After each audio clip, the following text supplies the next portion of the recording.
Sebelum lanjut ke cerita selanjutnya, yuk subscribe dan like. Absen dulu di kolom komen ya ah. Sinar matahari sore menembus kaca jendela besar setinggi 4 meter di ruang tamu, memantulkan pendar keemasan pada lantai marmer Italia yang baru saja selesai dipoles.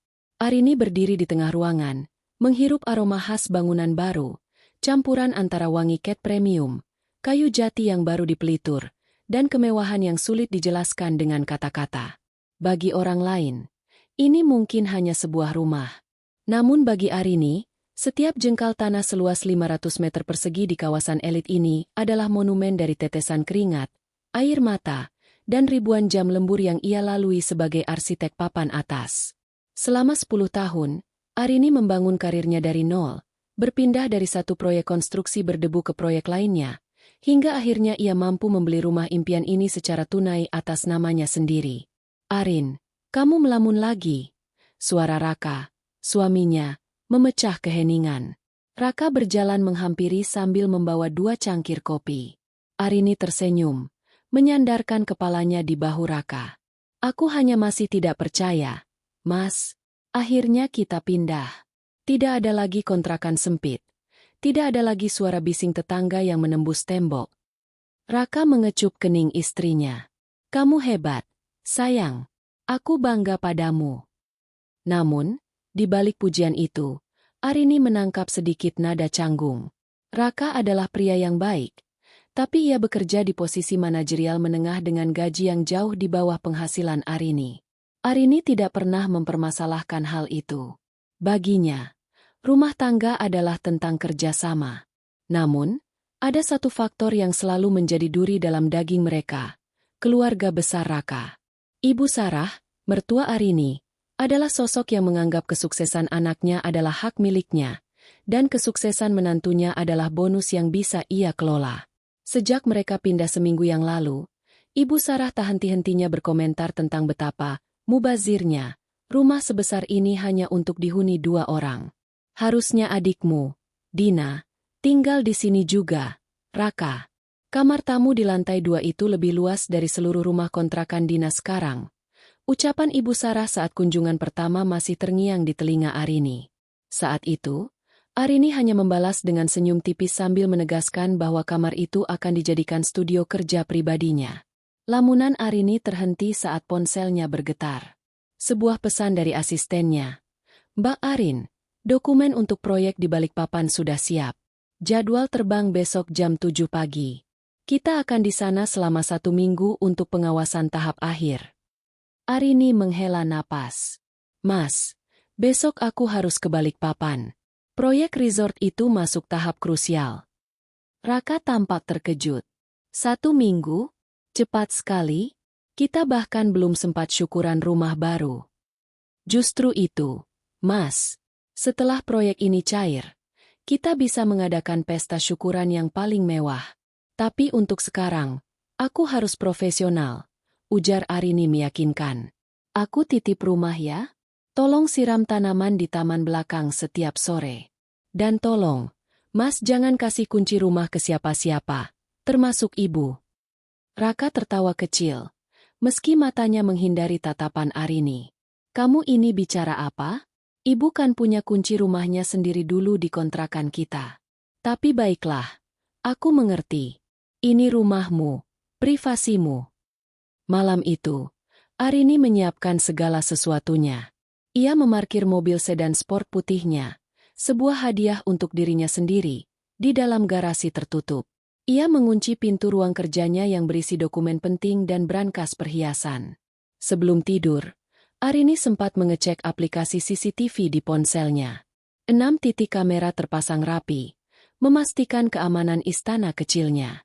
Keesokan paginya, saat embun masih membasahi aspal, Arini sudah bersiap menuju bandara.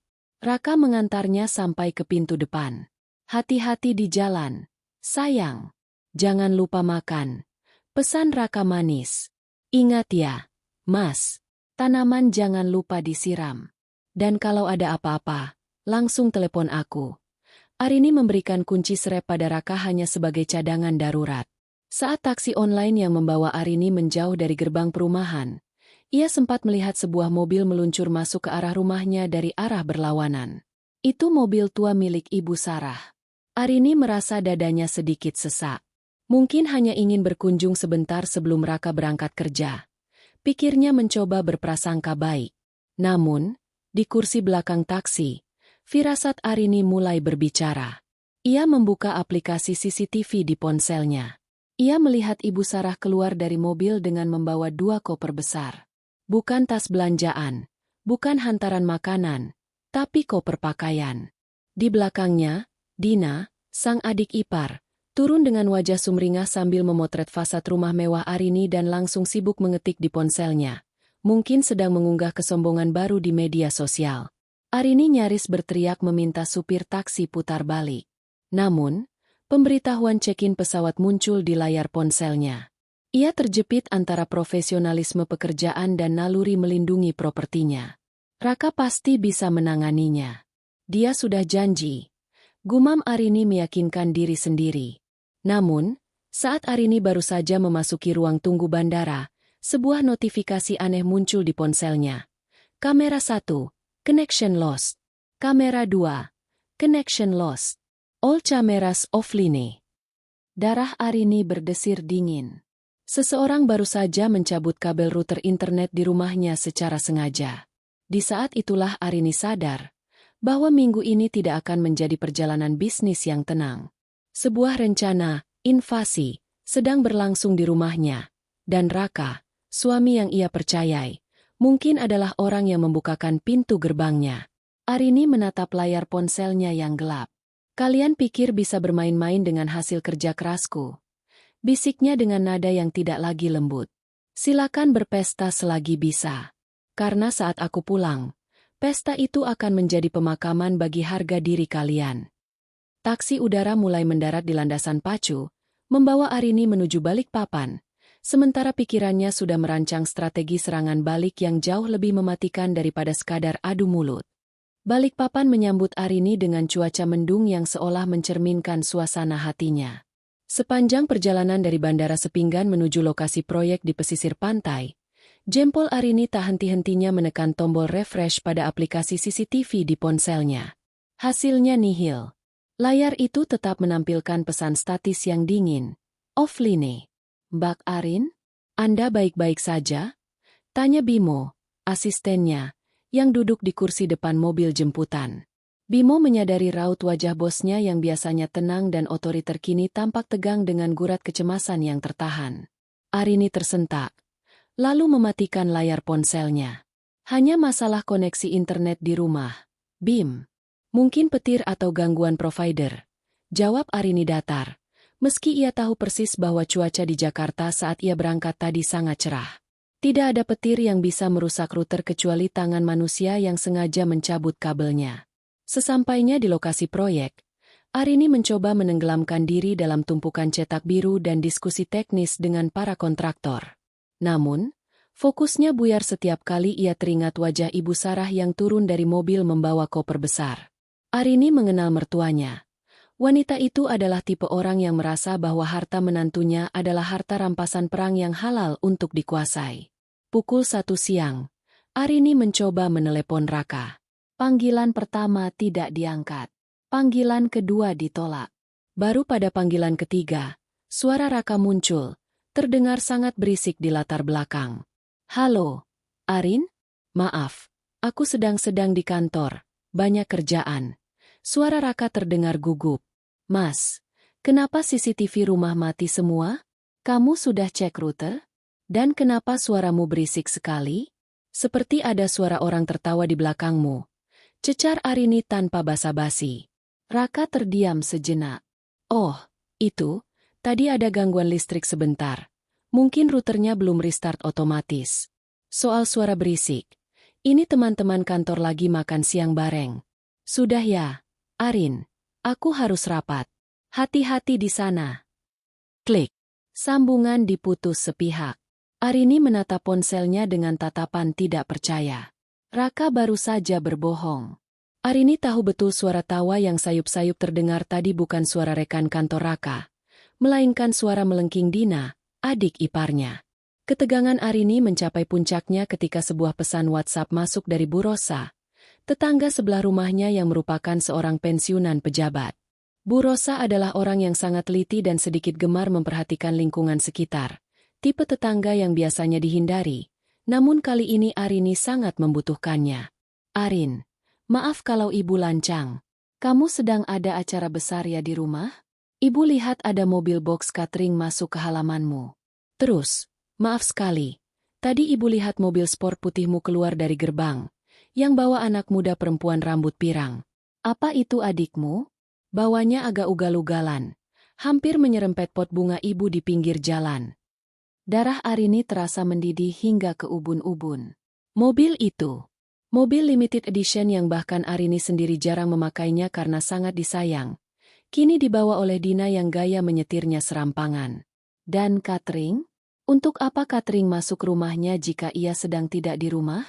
Arini menarik napas panjang, berusaha menenangkan detak jantungnya yang berpacu. Ia menyadari bahwa jika ia marah-marah sekarang lewat telepon, mereka hanya akan mencari 1000 alasan.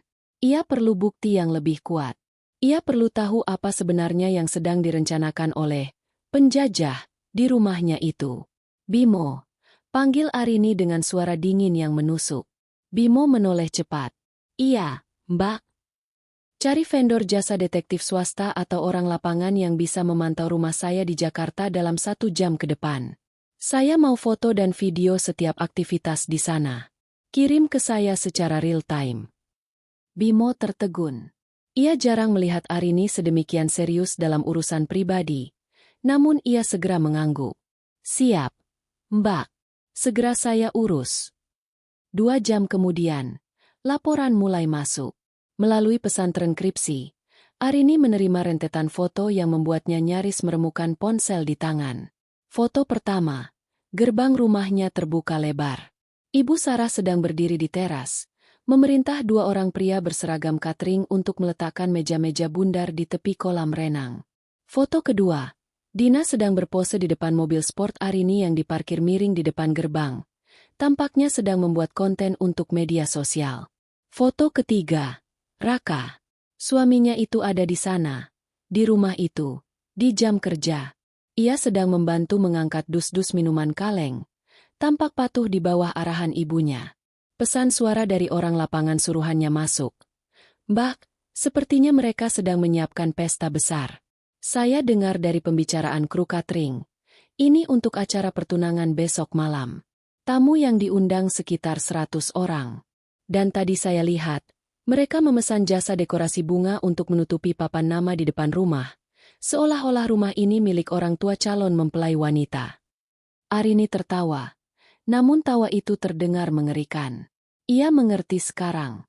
Ibu Sarah ingin mencitrakan diri sebagai orang kaya lama di depan calon besan Dina yang kabarnya berasal dari keluarga terpandang.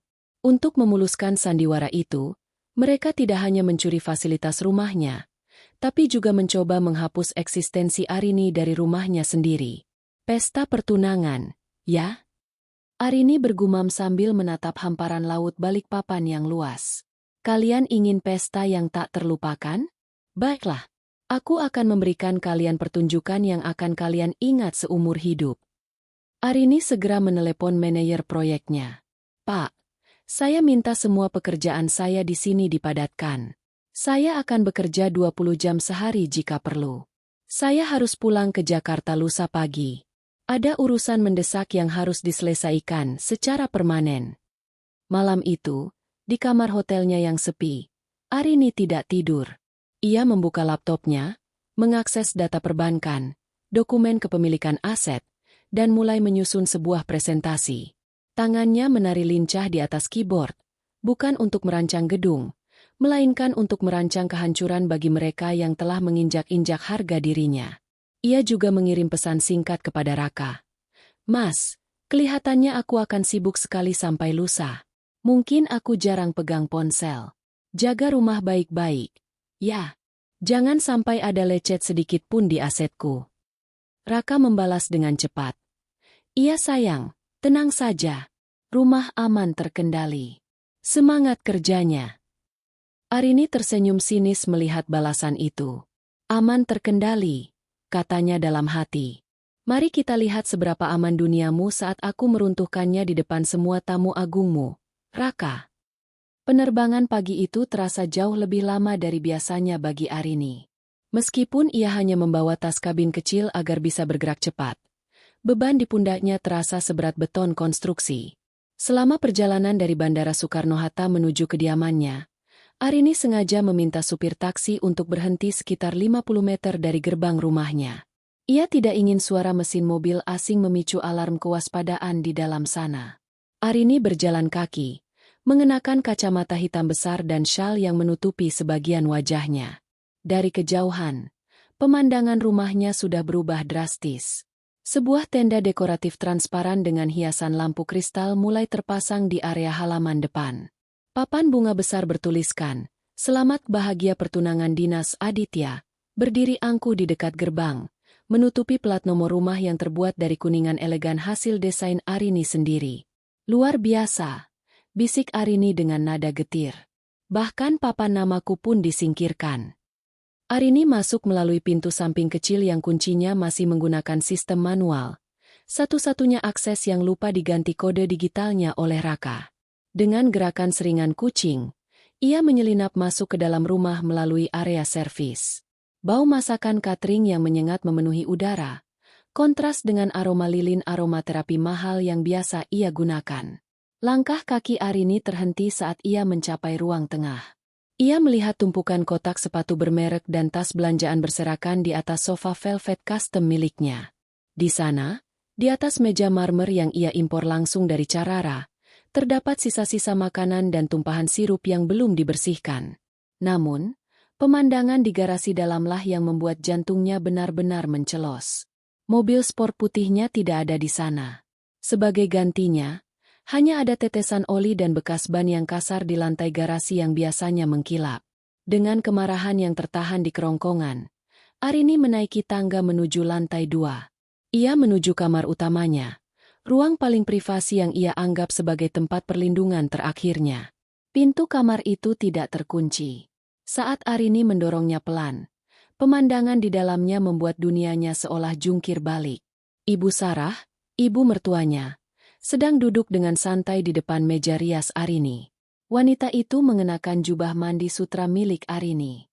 Tidak hanya itu, kotak perhiasan Arini yang tersimpan di dalam laci rias, yang seharusnya terkunci, telah terbuka paksa. Ibu Sarah tampak sedang mencoba sebuah kalung berlian emerald yang merupakan hadiah ulang tahun Arini untuk dirinya sendiri. "Bu, kalau yang ini sepertinya terlalu mencolok untuk acara besok. Pakai yang mutiara saja. Lebih terlihat seperti nyonya besar, pemilik rumah ini." Suara Dina terdengar dari arah tempat tidur. Arini menoleh dan melihat Dina sedang berbaring malas di atas spray sutra 1000 thread count miliknya, sambil mengemil keripik kentang. Remah-remahnya berserakan di atas kasur. Dina sedang memegang sebuah tas tangan Hermes milik Arini, mencoba mencocokkannya dengan gaun yang baru ia beli. "Kamu benar, Dina. Kita harus terlihat berkelas. Malu kalau calon mertuamu yang pejabat itu tahu kita dulu tinggal di rumah sewa," sahut Ibu Sarah sambil terkekeh, mematut dirinya di cermin tanpa menyadari ada bayangan Arini berdiri di ambang pintu. Untung Raka pintar membujuk istrinya itu.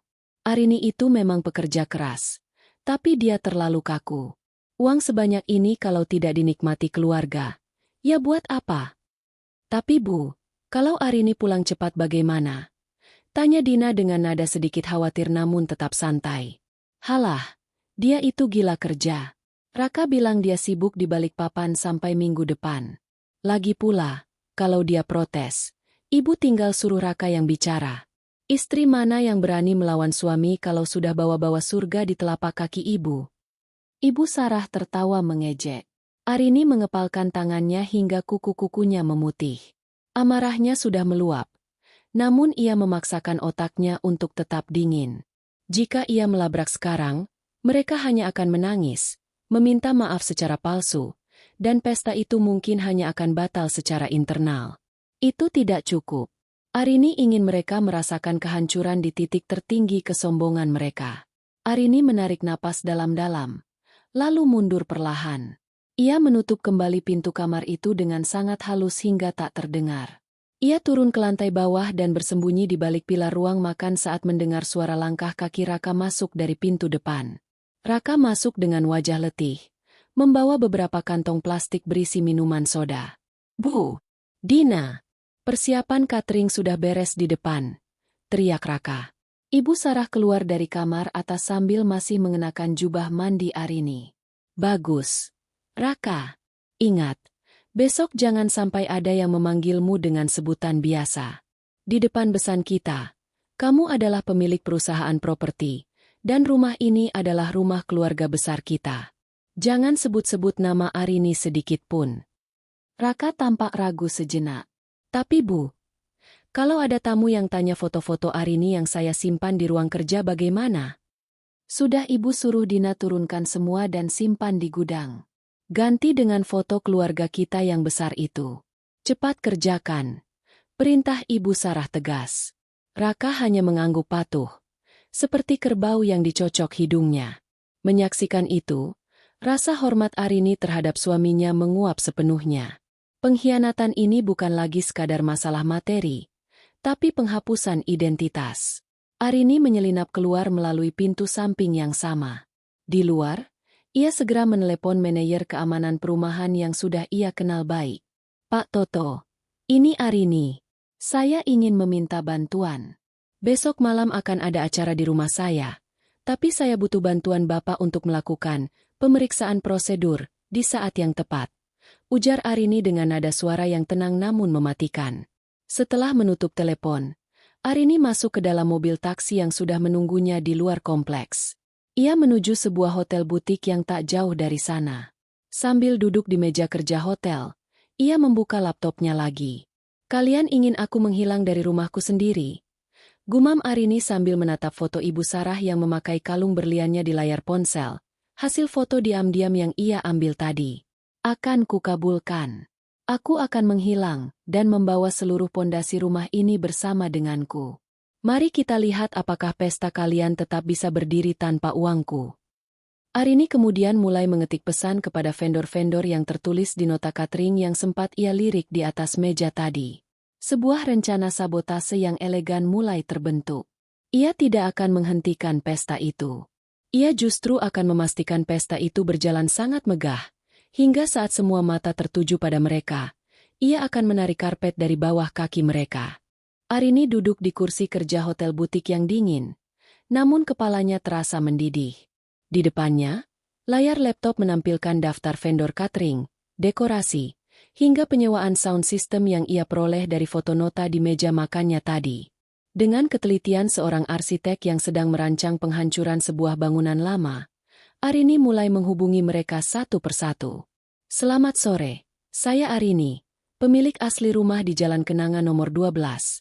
Ucapnya dengan suara bariton yang tenang namun penuh wibawa saat menghubungi vendor catering utama.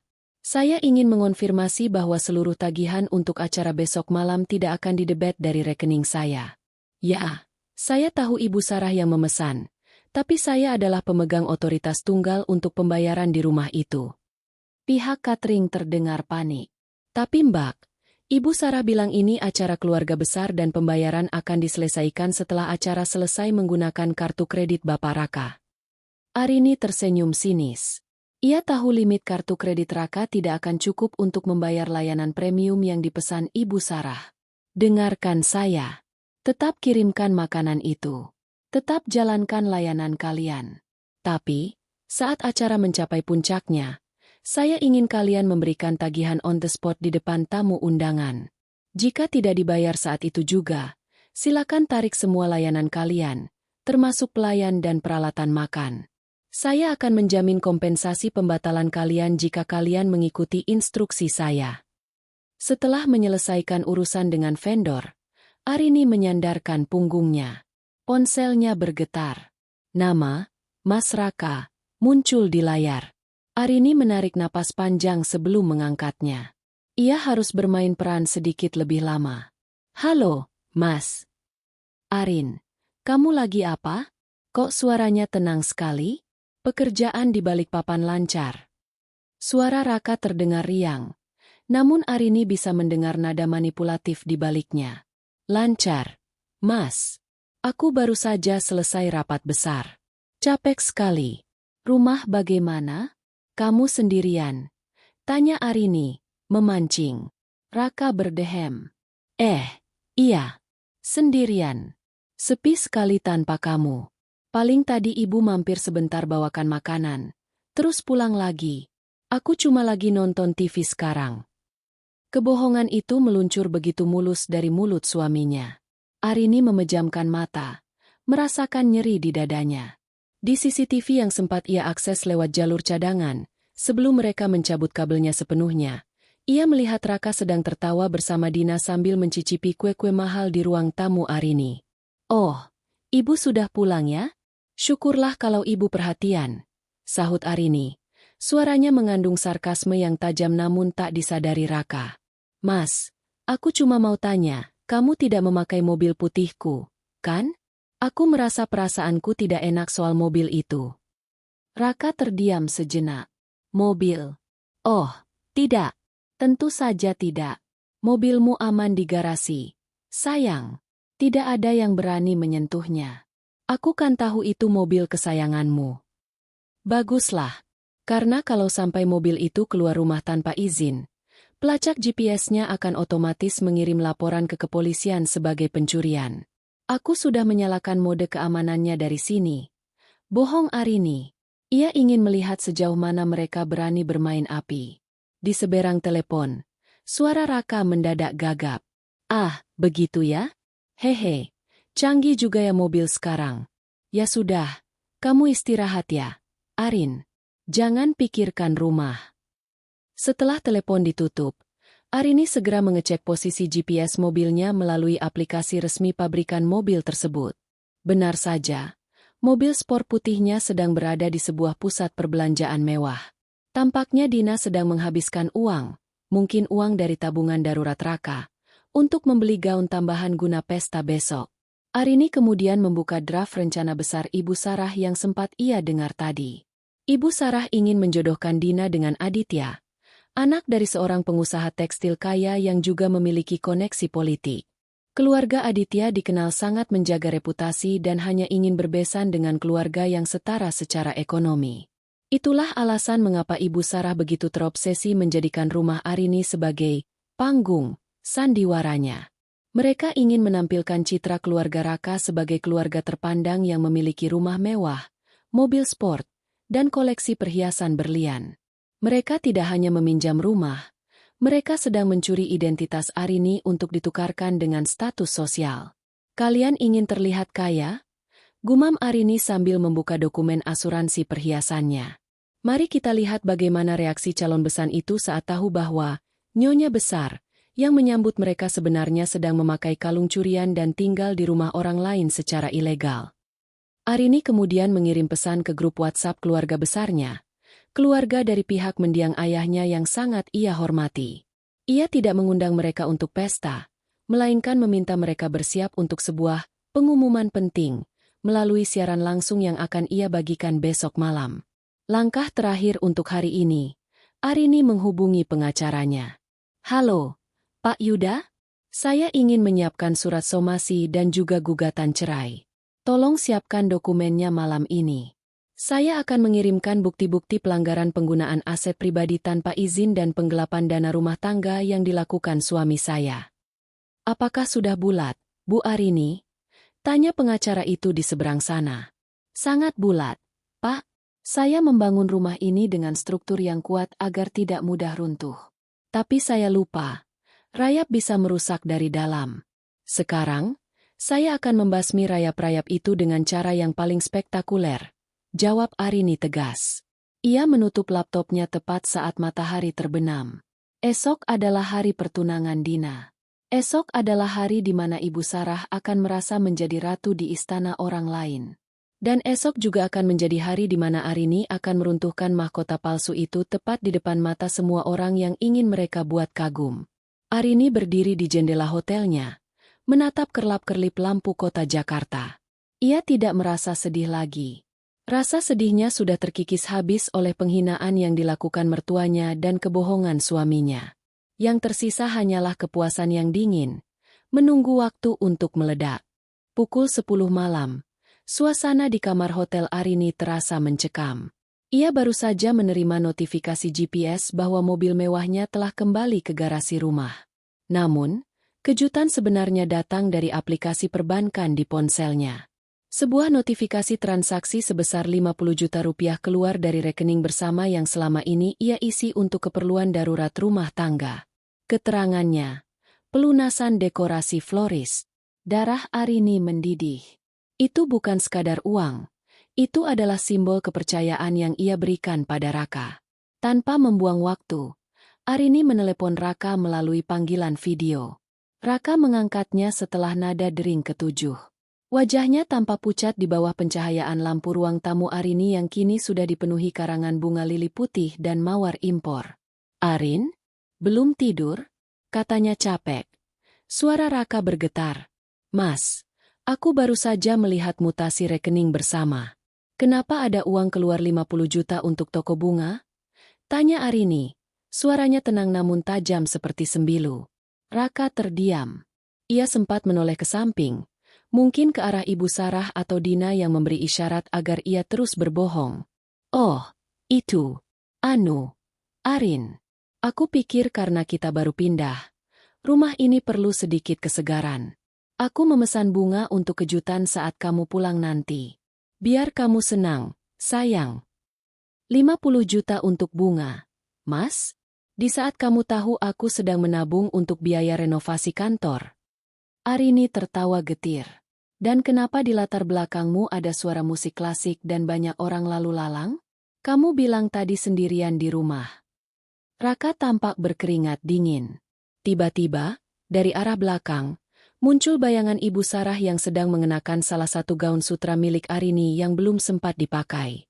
"Raka, suruh cateringnya letakkan meja di dekat kolam. Jangan di situ."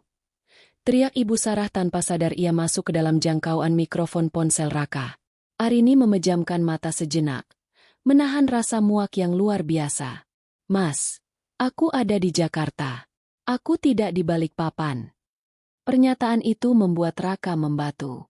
Layar ponselnya berguncang saat tangannya gemetar. Apa? Kamu di Jakarta? Sejak kapan?" "Sejak aku melihat kalian membawa koper-koper itu masuk ke rumahku. Sejak aku tahu mobilku dibawa kabur oleh adikmu. Dan sejak aku tahu kamu lebih memilih menjadi anak berbakti yang pencuri daripada menjadi suami yang jujur," ucap Arini dengan suara dingin yang mematikan. "Datang ke Hotel Grand Meranti sekarang juga. Kamar 808. Kalau dalam 30 menit kamu tidak sampai, aku akan menelepon polisi untuk menjemput ibumu dan adikmu sekarang juga atas tuduhan pencurian dan perusakan properti." Klik. Arini memutus sambungan. 25 menit kemudian, ketukan pintu terdengar. Raka muncul dengan napas tersengal. Wajahnya tampak hancur antara rasa malu dan ketakutan. Begitu masuk, ia langsung berlutut di depan Arini yang duduk dengan kaki menyilang di sofa hotel.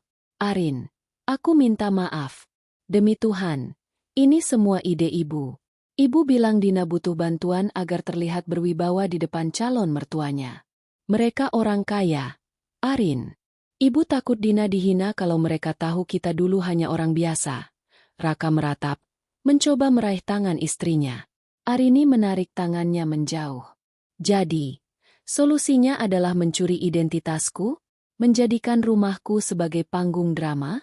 Kamu membiarkan ibumu memakai baju-bajuku, perhiasanku, dan adikmu memakai mobilku seolah itu milik mereka. Hanya untuk satu malam. Arin, hanya untuk besok malam." Raka memohon. Setelah acara pertunangan itu selesai, semuanya akan dikembalikan. Ibu janji akan mencuci semua bajumu dan mengisi bensin mobilmu. Tolonglah, ini demi masa depan Dina. Kalau pertunangan ini gagal, Ibu bisa jantungan. Arini menatap suaminya seolah sedang melihat orang asing. "Bagaimana dengan masa depanku, Raka? Bagaimana dengan harga diriku sebagai pemilik rumah yang bahkan tidak diundang di acaranya sendiri? Kamu tahu apa yang paling menyakitkan? Kamu berbohong padaku berulang kali. Kamu mencabut CCTV agar aku tidak bisa melihat kebusukan kalian. Aku terpaksa. Arin." Ibu terus menekanku. Dia bilang kalau aku tidak membantu adikku sendiri. Aku anak durhaka. Raka mulai menangis sesenggukan. Tolong, biarkan pesta besok berjalan. Aku mohon. Setelah itu, aku akan melakukan apapun yang kamu mau. Aku akan bekerja lembur untuk mengganti uang 50 juta itu. Arini berdiri, berjalan menuju jendela yang menghadap lampu-lampu kota. Apapun yang aku mau, Mas. Ya, apapun. Sahut Raka cepat dengan nada penuh harapan. Arini berbalik. Sebuah senyum tipis yang misterius muncul di bibirnya. Baiklah, pesta itu boleh tetap berjalan. Aku tidak akan melaporkan ibumu malam ini. Raka mendesah lega. Bahunya merosot karena beban ketakutannya berkurang. Terima kasih, Arin. Terima kasih. Kamu memang istri yang luar biasa. Tapi ada syaratnya. Potong Arini. Kamu harus memastikan semua orang penting hadir besok. Calon mertua Dina, kolega-koleganya, semua. Dan pastikan ibumu tampil seglamor mungkin dengan perhiasanku. Jangan ada yang kurang satu pun. Raka tampak bingung dengan permintaan itu. Maksudmu, kamu mengizinkannya? Kamu tidak marah? Aku sudah bilang, kan? Pesta harus berjalan. Aku ingin kalian benar-benar menikmati puncak, kesuksesan, keluarga kalian besok malam. Ucap Arini dengan nada yang sangat tenang, hampir terlalu tenang hingga terasa mengerikan. Sekarang pulanglah. Katakan pada Ibu Sarah dan Dina bahwa aku masih di balik papan dan tidak tahu apa-apa. Biarkan mereka merasa sudah menang. Raka, yang terlalu lega untuk berpikir panjang, langsung mengangguk patuh. Ia tidak menyadari bahwa di mata Arini, suaminya itu sudah tidak lagi memiliki tempat. Bagi Arini, Raka bukan lagi pelindung, melainkan hanya bidak catur yang sedang ia arahkan menuju lubang kehancuran. Begitu Raka keluar dari kamar hotel, Arini langsung mengambil ponselnya. Ia menghubungi sebuah perusahaan jasa security valet profesional. Halo, saya ingin memesan 10 personel keamanan berseragam lengkap untuk besok malam pukul 7 di alamat saya. Tugas mereka sederhana. Jangan biarkan satupun kendaraan keluar dari gerbang setelah acara dimulai. Dan tunggu instruksi saya untuk melakukan pengosongan paksa. Arini kemudian membuka kembali laptopnya, melihat draft dokumen dari pengacaranya. Ia membubuhkan tanda tangan elektroniknya pada berkas gugatan cerai. Kamu benar, Raka. Hanya untuk 1 malam, bisik Arini pada kegelapan kamar. Malam besok akan menjadi malam terindah bagi Dina, malam paling membanggakan bagi ibumu, dan malam terakhir bagimu sebagai suamiku. Aku akan memastikan kalian jatuh dari ketinggian yang paling maksimal. Ia mematikan lampu kamar, membiarkan dirinya tenggelam dalam rencana yang kini sudah matang sempurna. Tidak ada lagi air mata. Yang ada hanyalah presisi seorang arsitek yang siap meruntuhkan gedung yang fondasinya sudah busuk. Dini hari di kamar hotel, saat dunia masih terlelap, Arini justru berada di puncak produktivitasnya. Di bawah temaram lampu meja, ia bekerja dengan ketelitian yang biasa ia gunakan untuk menghitung struktur bangunan tahan gempa. Bedanya, kali ini ia sedang merancang sebuah guncangan sosial yang akan meruntuhkan martabat keluarga mertuanya hingga ke akar-akarnya. Langkah pertama adalah presentasi kematian. Arini membuka aplikasi penyuntingan video. Ia menggabungkan cuplikan rekaman CCTV yang sempat ia unduh ke komputernya sebelum kabel router diputus.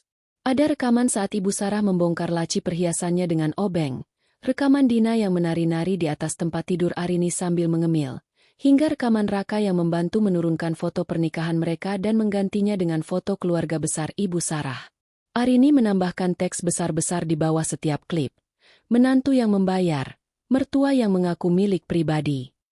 Ia juga menyisipkan pindaian sertifikat rumah, SHM, atas nama Arini serta mutasi rekening bersama yang baru saja dikuras Raka.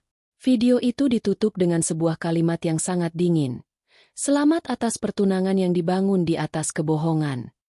Setelah selesai, ia memindahkan file itu ke sebuah flash disk berwarna merah darah.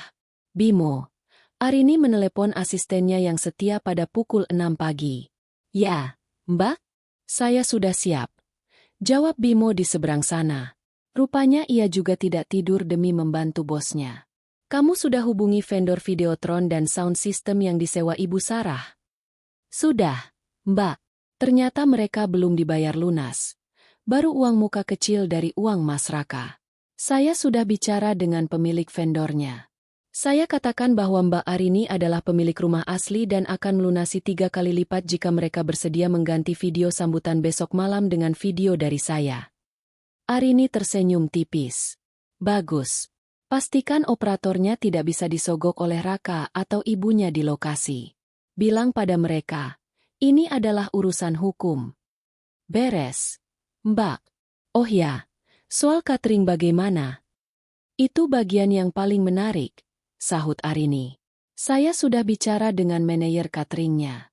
Mereka akan tetap menyajikan menu mewah, lobster, wagyu, hingga champagne non-alkohol. Namun, saya meminta mereka untuk tidak mengedarkan makanan sebelum saya datang. Dan yang paling penting, saat tamu-tamu kehormatan sedang menikmati hidangan utama, pramusaji akan membagikan amplop di setiap meja. Bukan berisi menu, tapi berisi salinan nota tagihan yang mencantumkan nama Raka sebagai penanggung jawab utang. Arini tahu betul siapa calon mertua Dina. Pak Gunawan adalah seorang pengusaha properti yang sangat menjunjung tinggi integritas dan bobot, bibit, bebet. Pria itu tidak akan sudi menjodohkan putranya dengan keluarga yang rumahnya pun hasil pinjaman paksa, dan gaya hidupnya hasil utang pada catering. Siang harinya, Arini melakukan kunjungan rahasia ke butik langganannya. Ia tidak akan datang ke pesta itu dengan pakaian biasa. Ia memilih gaun malam berwarna hitam pekat dengan potongan bakles yang elegan, melambangkan duka bagi pernikahannya namun kekuatan bagi jati dirinya. Ia juga membeli sepasang sepatu hak tinggi yang ujungnya runcing dan keras. Mbak Arin mau ke pesta besar ya? Tanya sang pelayan butik ramah. Bukan sekadar pesta, jawab Arini sambil menatap bayangannya di cermin. Saya mau menghadiri sebuah eksekusi.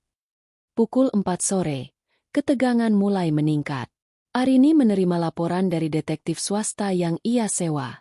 Foto-foto terbaru menunjukkan bus-bus kecil mulai berdatangan ke rumahnya, membawa keluarga besar Ibu Sarah dari kampung.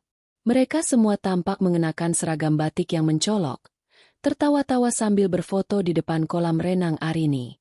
Ibu Sarah tampak sibuk mengatur para pelayan, berteriak seolah-olah dia adalah ratu istana yang telah tinggal di sana selama puluhan tahun.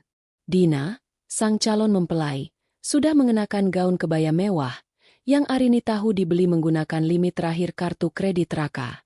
Arini juga menerima pesan singkat dari Raka.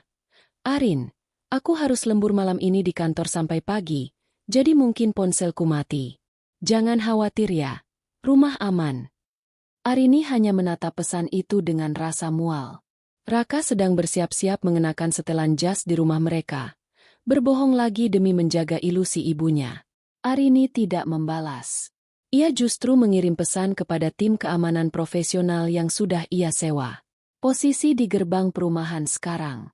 Begitu mobil Pak Gunawan, calon mertua Dina, masuk, kalian tutup akses keluar untuk semua kendaraan lain. Pastikan tidak ada yang bisa melarikan diri sebelum drama ini usai. Tepat pukul 7 malam, Arini keluar dari hotel. Ia masuk ke dalam mobil sewaan, sebuah SUV hitam besar yang gelap dan misterius. Di dalam mobil, ia memeriksa sekali lagi tas kecilnya. Di dalamnya ada map coklat berisi surat cerai yang sudah ditandatangani, kunci-kunci rumah, dan sebuah mikrofon nirkabel yang sudah terhubung dengan sistem sound system di rumahnya melalui bantuan BIMO. Kita berangkat ke lokasi, perintah Arini pada supirnya. Sambil menatap jalanan Jakarta yang mulai macet, Arini merasakan ketenangan yang aneh. Ia tidak merasa gugup. Ia merasa seperti seorang arsitek yang akan menekan tombol peledak untuk merubuhkan gedung tua yang sudah keropos dan berbahaya. Gedung itu adalah pernikahannya, dan penghuninya adalah orang-orang parasit yang harus segera dinyahkan. Pesta di rumahnya pasti sudah dimulai sekarang. Gelak tawa, aroma makanan enak, dan pujian palsu pasti sedang memenuhi udara. Mereka merasa di atas angin. Mereka merasa berhasil menipu dunia. Nikmatilah menit-menit terakhir kalian, bisik Arini lembut sambil memoleskan lipstik merah menyala di bibirnya. Karena sebentar lagi, Istana pasir kalian akan tersapu ombak yang kalian buat sendiri. Mobil SUV itu perlahan memasuki kawasan perumahan elit tersebut. Di kejauhan, lampu-lampu dekorasi di rumah Arini tampak bersinar terang, membelah kegelapan malam, menandakan sebuah pesta besar yang akan berakhir tragis. Malam itu, kediaman Arini berubah menjadi lautan cahaya. Lampu-lampu warm white yang melilit pohon-pohon palem di halaman depan berpendar cantik, menciptakan suasana romantis yang kontras dengan niat busuk di baliknya. Karpet merah membentang dari gerbang hingga ke tepi kolam renang, di mana meja-meja bundar dengan taplak brokat emas telah ditata rapi. Aroma bunga lili yang mahal menyeruak, menutupi bau pengkhianatan yang menyesakkan. Di pintu depan, Ibu Sarah berdiri dengan dagu terangkat tinggi. Ia mengenakan kebaya bludru biru tua yang dipadukan dengan kalung berlian milik Arini yang berkilau di bawah lampu kristal. Di sampingnya, Raka tampak gagah dengan setelan jas slim fit, jas yang Arini belikan untuk acara perjamuan bisnis tahun lalu. Mereka tersenyum lebar, menyalami setiap tamu yang datang seolah-olah merekalah penguasa tunggal di tanah ini. "Selamat datang, Pak Haji. Silakan, silakan. Ya, ini rumah kecil kami, baru selesai dibangun tahun lalu." Raka memang anak yang sangat berbakti. Dia ingin ibunya tinggal di tempat yang layak. Ucap Ibu Sarah dengan nada bicara yang dibuat-buat, penuh keangkuhan yang terbungkus kesopanan palsu. Tamu-tamu yang datang adalah kerabat jauh Ibu Sarah yang sengaja didatangkan dari kampung dan kolega-kolega Raka yang selama ini menganggap Raka adalah pria sukses di balik layar. Namun, tamu yang paling dinanti adalah keluarga Pak Gunawan, calon mertua Dina. Pukul 7:30 malam, sebuah sedan mewah berwarna hitam metalik berhenti tepat di depan karpet merah. Pak Gunawan turun bersama istrinya yang tampak elegan. Dina, yang mengenakan kebaya modern dengan ekor panjang, langsung menghampiri dengan wajah yang memerah karena senang. "Om, Tante, terima kasih sudah datang ke rumah kami," ujar Dina sambil mencium tangan calon mertuanya dengan penuh takzim. "Wah, rumahnya luar biasa, Jeng Sarah," puji istri Pak Gunawan sambil mengedarkan pandangan ke sekeliling arsitektur rumah yang minimalis namun sangat mewah. "Saya tidak menyangka Raka punya selera yang sangat tinggi dalam mendesain rumah. Benar-benar kelas dunia." Ibu Sarah tertawa renyah, menutup mulutnya dengan tangan yang dihiasi cincin zamrud Arini lainnya. "Ah, Jeng bisa saja. Raka memang selalu ingin yang terbaik untuk keluarga." Dia bilang, "Bu, rumah ini untuk Ibu dan Dina, supaya kalian bangga. Begitulah anak laki-laki saya satu-satunya ini." Raka yang mendengar itu hanya tersenyum kaku. Ada guratan kecemasan di matanya setiap kali ia melirik ke arah gerbang. Namun ia segera menepisnya. Ia yakin Arini masih di hotel atau sedang terbang menuju Jakarta besok pagi. Ia merasa rencana ini telah berhasil 99%. Sementara itu, di dalam mobil SUV yang terparkir di tempat gelap beberapa rumah dari sana, Arini memantau segalanya melalui tablet yang terhubung dengan kamera tersembunyi yang dipasang Bimo sore tadi. Ia melihat setiap detail. Ibunya yang memakai kalungnya, adiknya yang menginjak-injak taman bunganya, dan suaminya yang berdiri tegak di atas kebohongan besar. "Mbak, Pak Gunawan sudah masuk ke area utama. Semua tamu sudah berkumpul di sekitar kolam renang untuk acara inti," lapor Bimo yang duduk di samping Arini. Arini menarik napas dalam, membetulkan posisi gaun hitamnya.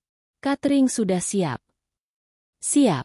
Mereka sedang menunggu instruksi Mbak untuk mengeluarkan tagihan. Tim keamanan juga sudah menutup jalur keluar dengan dalih pengaturan parkir, agar tidak ada mobil yang bisa keluar tanpa izin petugas," tambah Bimo. Arini mematikan tabletnya. Kegelapan di dalam mobil membuat wajahnya tampak seperti patung pualam yang dingin. "Bagus. Biarkan mereka memulai pidato pembukaannya. Aku ingin Ibu Sarah berada di titik paling tinggi dari kesombongannya sebelum aku menjatuhkannya." Di area kolam renang, acara inti dimulai. Seorang pembawa acara, MC, yang disewa mahal mulai berbicara melalui pengeras suara. "Selamat malam hadirin sekalian. Malam ini adalah malam yang bersejarah bagi keluarga besar Ibu Sarah dan Bapak Raka, di mana putri tercinta, Dina, akan mengikat janji pertunangan dengan Ananda Aditya, putra dari Bapak Gunawan." Tepuk tangan meriah membahana. Dina dan Aditya berdiri di panggung kecil yang didekorasi dengan bunga-bunga segar senilai puluhan juta rupiah. Uang yang dicuri dari rekening darurat Arini. Ibu Sarah kemudian diminta naik ke panggung untuk memberikan sambutan. Ia memegang mikrofon dengan tangan gemetar karena bangga. Terima kasih kepada Pak Gunawan dan keluarga. Kami sekeluarga besar sangat senang bisa menyambut kalian di kediaman pribadi kami ini. Rumah ini adalah saksi bisu perjuangan keluarga kami. Arini, yang kini sudah berdiri di balik gerbang samping, mendengar setiap kata yang keluar dari mulut mertuaya. Saksi bisu perjuangan keluarga kalian? Batin Arini. Bahkan satu butir semen pun di rumah ini tidak dibeli dengan uang kalian. Arini memberi kode kepada Bimo. Detik berikutnya, Bimo menghubungi operator sound system dan Videotron. Sekarang, bisik Arini. Tiba-tiba, lampu panggung meredup. Musik klasik yang lembut mendadak berhenti, digantikan oleh suara statis yang berisik. Ibu Sarah tampak bingung, mengetuk-ngetuk mikrofonnya. Halo? Cek. Mas operator. Ada apa? Layar besar di belakang panggung yang tadinya menampilkan foto romantis Dina dan Aditya tiba-tiba berkedip hitam. Para tamu mulai berbisik-bisik. Pak Gunawan mengerutkan kening, merasa ada yang tidak beres. Raka langsung berlari menuju meja operator. Namun ia dihadang oleh dua pria bertubuh besar berseragam keamanan yang bukan dari tim yang ia sewa. Maaf, Pak. Area ini sedang dalam pengawasan pemilik sah. Ujar salah satu petugas keamanan dengan suara berat. Tepat saat itu, layar Videotron menyala kembali. Namun, bukan foto pertunangan yang muncul. Muncul sebuah teks putih besar di atas latar belakang hitam. Selamat datang di pesta palsu, sebuah presentasi tentang pencurian dan kebohongan. Keheningan total menyelimuti halaman rumah itu. Ibu Sarah mematung di atas panggung, wajahnya berubah pucat pasi di bawah sorotan lampu yang mendadak kembali menyala terang benderang, namun kali ini bukan ke arahnya, melainkan ke arah pintu masuk utama. Di sana, di ambang pintu rumahnya sendiri, Arini berdiri. Dengan gaun hitam yang memukau dan tatapan mata yang setajam elang, ia melangkah maju dengan keanggunan seorang ratu yang baru saja pulang dari peperangan untuk merebut kembali tahtanya. Teruskan pidatonya, Ibu Sarah. Suara Arini menggema melalui pengeras suara, karena Bimo telah menyambungkan mikrofon nirkabel Arini ke sistem utama.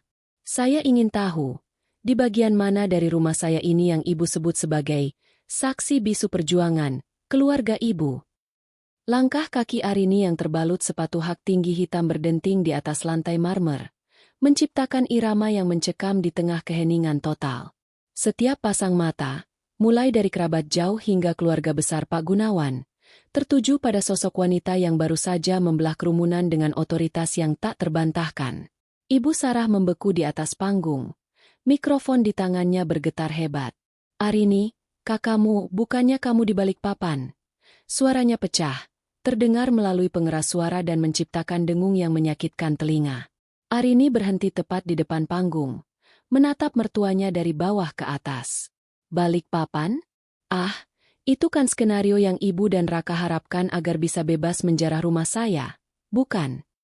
Arini kemudian menoleh ke arah Pak Gunawan yang tampak sangat bingung. Selamat malam, Pak Gunawan.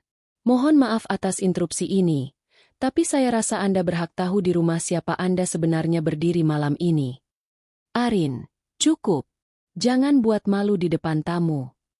Raka berlari menghampiri, mencoba meraih lengan Arini untuk menariknya menjauh. Namun, sebelum tangan Raka menyentuhnya, dua petugas keamanan yang disewa Arini segera berdiri tegak di depan Arini, menghalangi Raka dengan barikade tubuh mereka yang kokoh. Jangan sentuh saya dengan tangan yang baru saja menguras rekening bersama kita untuk membayar bunga-bunga palsu ini, Raka, ucap Arini dingin. Ia kemudian memberi isyarat ke arah layar Videotron besar di belakang panggung. Silakan semuanya, perhatikan layar. Ini adalah perjuangan yang dimaksud Ibu Sarah tadi. Layar itu mendadak menampilkan rekaman CCTV 2 hari yang lalu. Gambar itu sangat jernih. Terlihat Ibu Sarah sedang memegang sebuah linggis kecil, mencoba mencongkel laci di meja rias Arini. Tamu-tamu tersentak. Suara bisik-bisik mulai menjalar seperti api di rumput kering. Itu, bukannya kalung yang dipakai Ibu Sarah sekarang? Tanya istri Pak Gunawan dengan nada ngeri, menunjuk ke arah layar lalu ke arah leher Ibu Sarah. Video berganti. Kali ini menampilkan Dina yang sedang tertawa-tawa di atas tempat tidur utama Arini, melempar tas-tas bermerek milik Arini ke lantai, dan mencoba sepatu-sepatu mahal milik kakak iparnya itu sambil mengunyah camilan yang remah-remahnya berceceran di sprei putih sutra tersebut. Dan ini, Arini melanjutkan, suaranya tetap stabil meski amarahnya membara, adalah mobil yang tadi dipamerkan Dina kepada kalian sebagai hadiah kelulusan dari ibunya. Layar menampilkan foto BPKB dan faktur pembelian mobil sport putih itu, yang dengan jelas tertera nama Arini Wulandari. Dina menutup wajahnya dengan tangan, mulai terisak bukan karena menyesal, melainkan karena malu yang teramat sangat. Aditya, calon suaminya, perlahan melepaskan genggaman tangannya dari jemari Dina, melangkah mundur seolah-olah Dina adalah wabah yang menular. Ibu Sarah, Raka, Arini menatap mereka bergantian. Kalian mengundang tamu-tamu terhormat ini, menjamu mereka dengan makanan yang dipesan atas nama saya, di rumah yang saya beli dengan hasil kerja keras saya sendiri. Bahkan kalian mencopot foto pernikahan saya agar eksistensi saya hilang dari sini. Apakah kalian pikir saya sekecil itu untuk bisa kalian hapus? Arini, tolong kita bicarakan di dalam. Raka memohon dengan suara parau. Air mata mulai mengalir di pipinya. Jangan permalukan ibu seperti ini. Mempermalukan. Arini tertawa getir. Kalianlah yang mempermalukan diri kalian sendiri sejak saat kalian memutuskan untuk menjadi pencuri di rumah orang lain. Saya hanya menunjukkan kebenaran. Tepat saat itu, manajer catering yang sudah dikoordinasi Arini maju ke depan. Ia membawa sebuah nampan perak, namun bukan berisi makanan penutup, melainkan tumpukan amplop putih. Para pramusaji mulai bergerak cepat, membagikan amplop itu ke setiap meja tamu, termasuk ke hadapan Pak Gunawan. Pak Gunawan membuka amplop itu. Isinya adalah salinan nota tagihan catering senilai ratusan juta rupiah yang di bawahnya tertera catatan. Status, belum dibayar. Penanggung jawab, Raka Pratama. Catatan, menggunakan jaminan palsu. Wajah Pak Gunawan yang tadinya ramah kini berubah menjadi merah padam karena murka. Ia berdiri, menatap Ibu Sarah dengan tatapan menghina yang paling dalam. Jadi ini semua sandiwara? Anda mengaku-ngaku sebagai pemilik rumah ini dan menjamin bahwa keluarga Anda adalah keluarga kaya lama untuk membohongi kami. Bukan begitu, Pak Gunawan, ini hanya. Arini hanya salah paham. Ibu Sarah mencoba membela diri. Namun suaranya tenggelam oleh sorakan kecewa dari beberapa tamu kerabat jauh yang merasa ikut tertipu. Cukup. Pak Gunawan menggebrak meja. Saya tidak akan membiarkan putra saya masuk ke dalam keluarga penipu dan parasit seperti kalian. Aditya, kita pergi sekarang. Tapi Pak. Aditya mencoba bicara. Namun melihat ibunya yang juga sudah berdiri dengan wajah jijik menatap Dina, ia pun menurut. Saat keluarga Pak Gunawan mulai bergegas pergi, para tamu lain pun ikut berdiri, merasa suasana sudah terlalu beracun untuk tetap tinggal. Disinilah, kejutan, terakhir Arini bekerja. Tim keamanan tetap menutup gerbang utama bagi kendaraan, memaksa mereka semua, termasuk keluarga Pak Gunawan, untuk menyaksikan adegan terakhir di halaman itu sebelum gerbang dibuka secara manual satu persatu untuk pemeriksaan. Arini berjalan menaiki panggung, mendekati Ibu Sarah yang lemas dan terduduk di lantai panggung. Arini membungkuk, lalu dengan gerakan cepat namun tenang, ia melepaskan kaitan kalung berlian dari leher mertuanya. Ini milik saya, bisik Arini tepat di telinga Ibu Sarah. Dan mulai detik ini, tidak ada satupun di rumah ini yang menjadi milik kalian. Bahkan udara yang kalian hirup pun adalah udara yang saya bayar lewat biaya listrik AC rumah ini. Arini berbalik menatap Raka yang berdiri mematung di tengah kekacauan itu. Raka, jangan pernah pulang ke kamar kita. Koper-kopermu sudah ada di pos satpam depan. Besok, pengacaraku akan mengirimkan surat yang akan mengakhiri sandiwara pernikahan kita ini. Suasana pesta yang tadinya megah kini hancur lebur. Lampu kristal masih bersinar. Namun hanya untuk menerangi kehancuran harga diri sebuah keluarga yang mencoba membangun istana di atas tanah curian. Arini berdiri tegak di tengah kehampaan itu, merasakan beban di pundaknya luruh, digantikan oleh kepuasan yang dingin dan mutlak. Kepergian keluarga Pak Gunawan yang tergesa-gesa memicu efek domino. Tamu-tamu lain, yang sebagian besar adalah kolega Raka dan kerabat jauh yang tadinya memuja-muja kemewahan itu, kini berbondong-bondong menuju gerbang. Namun, sesuai instruksi Arini, tim keamanan hanya membuka pintu kecil untuk pejalan kaki, sementara gerbang utama untuk kendaraan tetap terkunci rapat. "Buka gerbangnya. Kami mau pulang," teriak salah satu tamu yang merasa terjebak dalam drama keluarga yang memuakkan ini. Arini, yang masih berdiri di atas panggung dengan mikrofon di tangan, bersuara dengan tenang. "Mohon maaf atas ketidaknyamanannya. Gerbang akan dibuka setelah petugas keamanan melakukan pemeriksaan singkat pada kendaraan yang keluar. Saya hanya ingin memastikan tidak ada barang-barang pribadi atau perhiasan saya yang terbawa secara tidak sengaja di dalam tas atau mobil kalian. Mengingat pemilik acara ini punya kebiasaan mengambil barang tanpa izin." Pernyataan itu seperti tamparan keras di wajah Ibu Sarah dan Dina. Para tamu menatap mereka dengan tatapan menghina. Ibu Sarah, yang tadinya duduk bersimpuh di lantai panggung, mencoba berdiri dengan sisa-sisa kekuatannya. "Arini, kamu keterlaluan. Kamu mempermalukan kami di depan semua orang. Kami ini keluargamu," teriak Ibu Sarah dengan suara parau dan penuh kebencian. Arini menoleh perlahan, menatap mertuanya dengan pandangan kosong. "Keluarga? Keluarga tidak mencuri, Bu. Keluarga tidak mematikan CCTV agar bisa membongkar brankas. Dan keluarga tidak menghapus nama pemilik rumah demi sebuah gengsi kosong. Ibu yang menciptakan panggung ini, saya hanya menutup tirainya." Di sudut lain halaman, Aditya, mantan calon tunangan Dina, tampak sedang berdebat sengit dengan Dina. Dina menangis histeris, mencoba memegang tangan Aditya. "Adit, dengarkan aku dulu. Ini semua ide ibu. Aku tidak tahu apa-apa." Aditya menepis tangan Dina dengan kasar. "Tidak tahu apa-apa? Kamu yang pamer di Instagram kemarin, bilang kalau mobil sport itu hadiah dari ibumu karena kamu, anak emas. Kamu tahu tidak? Papaku hampir saja menginvestasikan dana besar ke perusahaan kakakmu karena percaya kalian keluarga terpandang. Ternyata kalian hanya penipu ulung. Kita selesai. Dina, jangan pernah hubungi aku lagi." Aditya berjalan pergi, meninggalkan Dina yang jatuh terduduk di atas rumput, merusak kebaya mahalnya yang kini terkena tanah basah. Sementara itu, Raka mendekati Arini dengan wajah yang hancur. "Arin, tolong. Buka gerbangnya. Biarkan mereka pulang. Aku akan urus semuanya. Aku akan ganti semua kerugianmu. Tapi tolong jangan seperti ini. Ini kejam, Arin. Kejam." Arini menatap Raka, suaminya yang selama ini ia anggap sebagai pelindung. "Kejam adalah saat aku bekerja 20 jam sehari di lokasi proyek yang panas dan berdebu. Sementara kamu membiarkan ibumu mengacak-acak privasiku. Kejam adalah saat kamu berbohong demi melindungi pencuri daripada melindungi istrimu sendiri. Kamu bilang mau ganti? Dengan apa, Raka?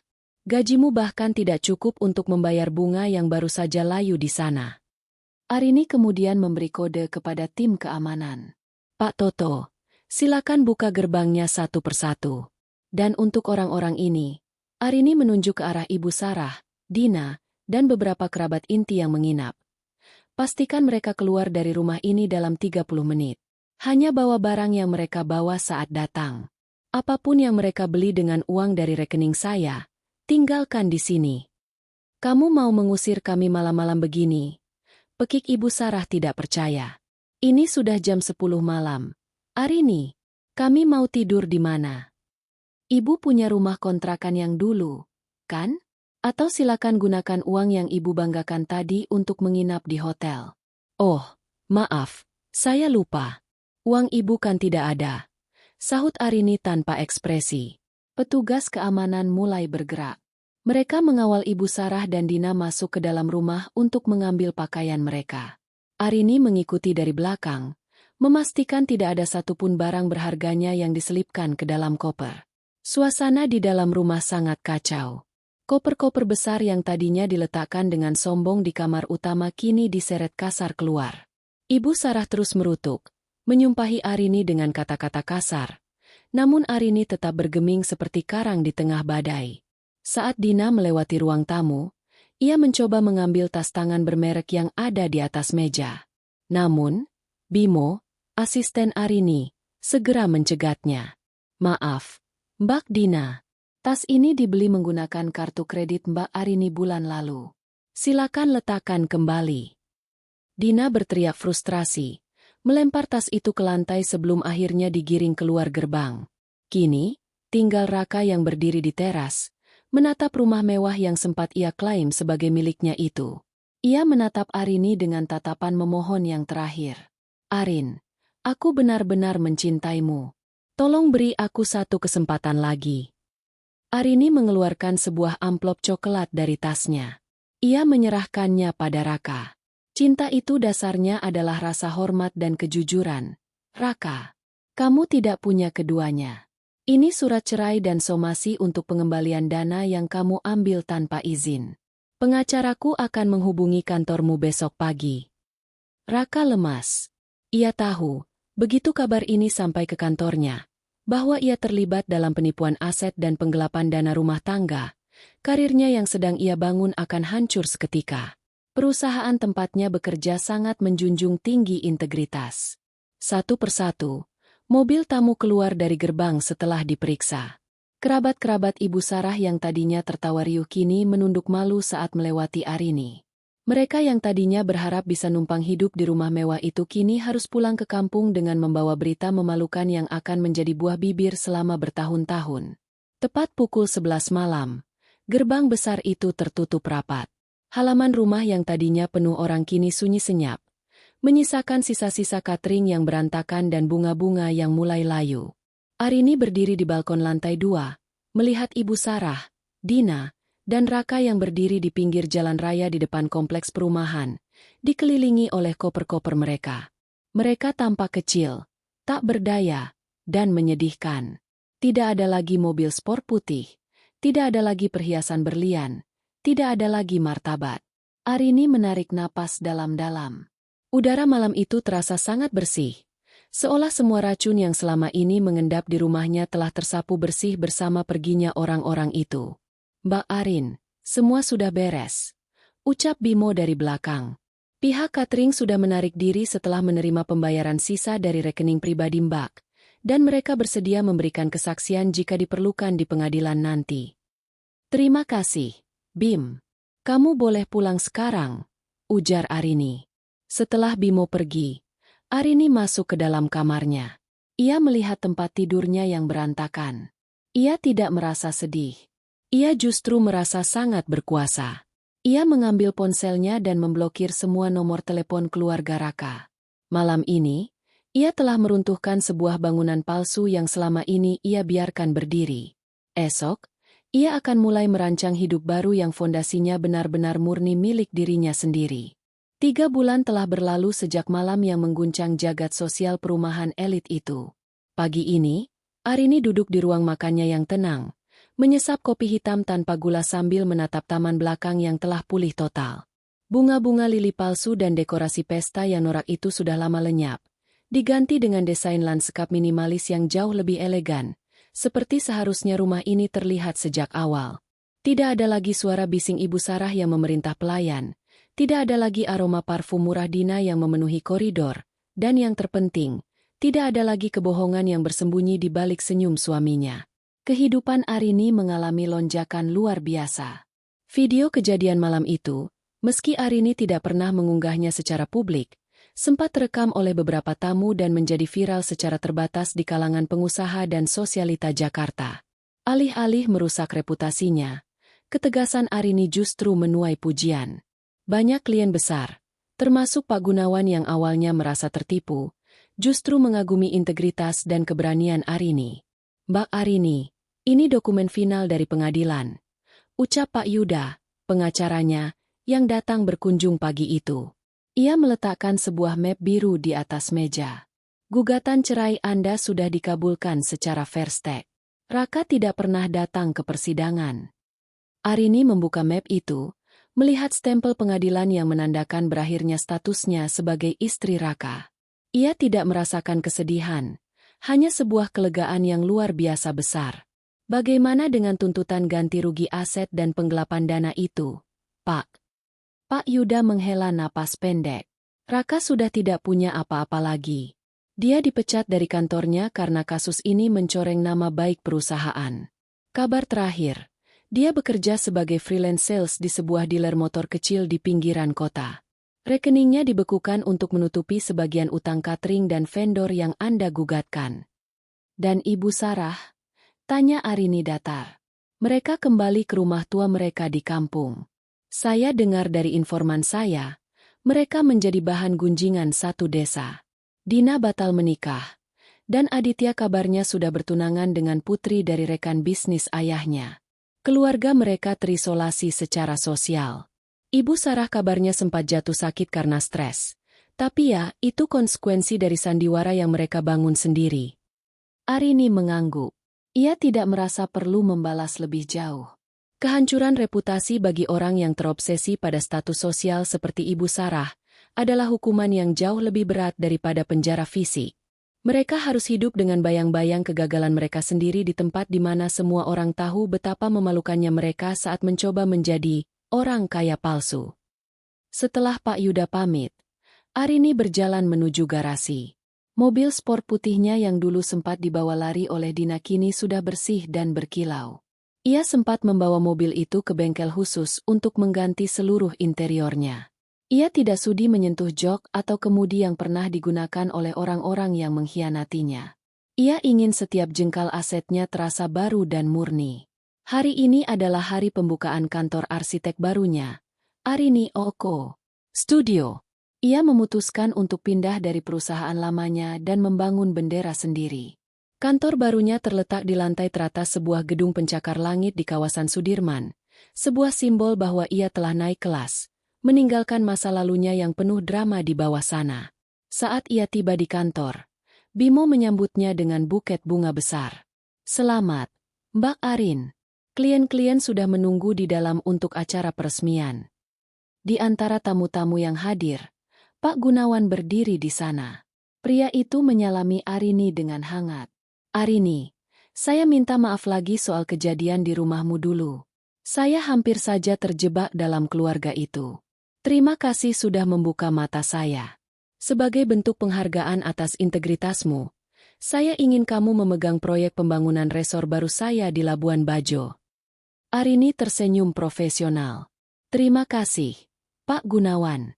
Saya pastikan fondasi resor itu sekuat prinsip hidup saya." Sore harinya, saat acara peresmian selesai, Arini berdiri di balkon kantornya, menatap matahari terbenam yang memantul di kaca-kaca gedung Jakarta. Ponselnya bergetar. Sebuah pesan masuk dari nomor yang tidak dikenal. Namun ia tahu itu dari Raka. "Arin, aku melihat berita pembukaan kantormu di media. Selamat. Aku benar-benar menyesal. Ibu sering menangis menyebut namamu. Dia merindukan rumah itu. Apakah ada kesempatan untuk kita bicara?" Arini membaca pesan itu tanpa ekspresi. Ia tidak membalas. Ia tidak memblokir nomor itu. Ia ingin Raka tetap bisa melihat kesuksesannya dari kejauhan, sebagai pengingat abadi tentang apa yang telah ia sia-siakan demi sebuah kepatuhan buta pada ibu yang beracun. Arini cukup menekan tombol delete pada pesan tersebut. Ia menyadari satu hal penting, rumah mewah, mobil mahal, dan karir cemerlang hanyalah ornamen. Pondasi sebenarnya dari sebuah kehidupan adalah harga diri. Begitu kita membiarkan orang lain menginjak-injak harga diri itu dengan dalih, keluarga, atau mengalah, maka seluruh bangunan hidup kita akan rapuh. Arini memutar kunci mobilnya. Mesinnya menderu halus. Ia meluncur membelah jalanan Jakarta yang mulai dipenuhi lampu-lampu malam. Ia bukan lagi Arini yang harus dinas keluar kota dengan perasaan cemas tentang apa yang terjadi di rumahnya. Sekarang, rumahnya adalah benteng suci, dan hidupnya adalah sebuah mahakarya yang ia rancang sendiri, tanpa intervensi dari siapapun. Ia telah membuktikan bahwa cara terbaik untuk membalas dendam bukanlah dengan terus membenci, melainkan dengan tumbuh begitu tinggi hingga orang-orang yang pernah merendahkannya bahkan tidak bisa lagi menjangkau bayangannya. Malam itu, Arini pulang ke rumah mewahnya. Ia berjalan masuk, menyalakan lampu kristal yang megah, dan menikmati keheningan yang mahal. Keheningan yang hanya bisa dimiliki oleh mereka yang menang atas pengkhianatan. Ia menuangkan segelas anggur, mengangkatnya ke arah cermin besar di ruang tamu, dan berbisik pada bayangannya sendiri. Selamat datang di rumah yang sesungguhnya, Arini.